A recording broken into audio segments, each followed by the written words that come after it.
Alors, mesdames et messieurs, bonjour et bienvenue dans cette 4e cérémonie du concours d'éloquence des classes de première de l'école de Provence. Merci.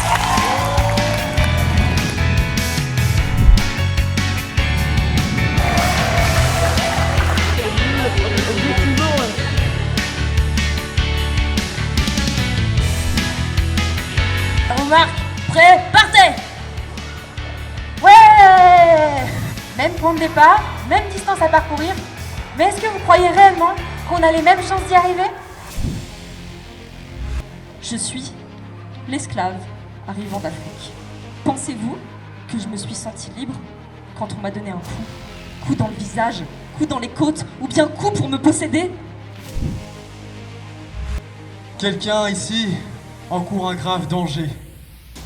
Ils veulent l'affaiblir avant de la tuer.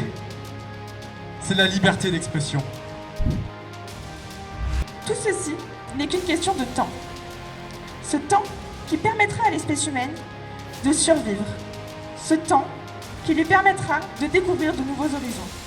Ce temps qui lui permettra d'éviter l'extinction. Nous, êtres humains, nous ne sommes pas que des noms, des prénoms, des numéros. Nous sommes des êtres avec des personnalités toutes différentes, des opinions sur plein de sujets.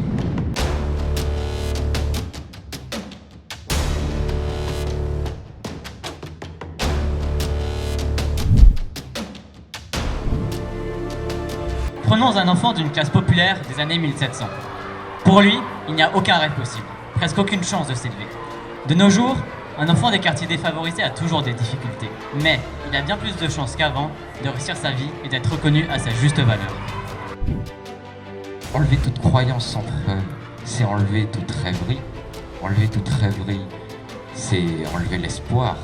Et croyez-moi ou non, mais l'espoir fait vivre. Comment pourriez-vous profiter de votre accomplissement si vous avez perdu votre vie à l'atteindre? N'est-il pas un peu paradoxal de perdre sa vie alors que votre seul but serait de la vivre pleinement? Mon petit frère n'a que 7 mois. Mais dès qu'il en a l'occasion, il n'hésite pas à me frapper. Je ne riposte pas, ça n'a aucun intérêt. Au contraire, il s'en lasse. Le temps passe, et on s'en lasse. La paix vient de s'instaurer par la paix. On crie au feu, on crie au loup. On ne chuchote pas pour se faire entendre.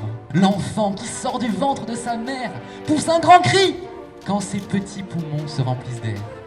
Il se fait entendre, il est là et le monde en prend conscience. Oh, je ne vous apprends rien, je crois, si je vous dis que nous sommes au bord d'une catastrophe écologique. Non, tout le monde se lamente. Tout le monde sait ce qu'il faudrait au moins essayer de faire. Personne, ou presque, n'agit.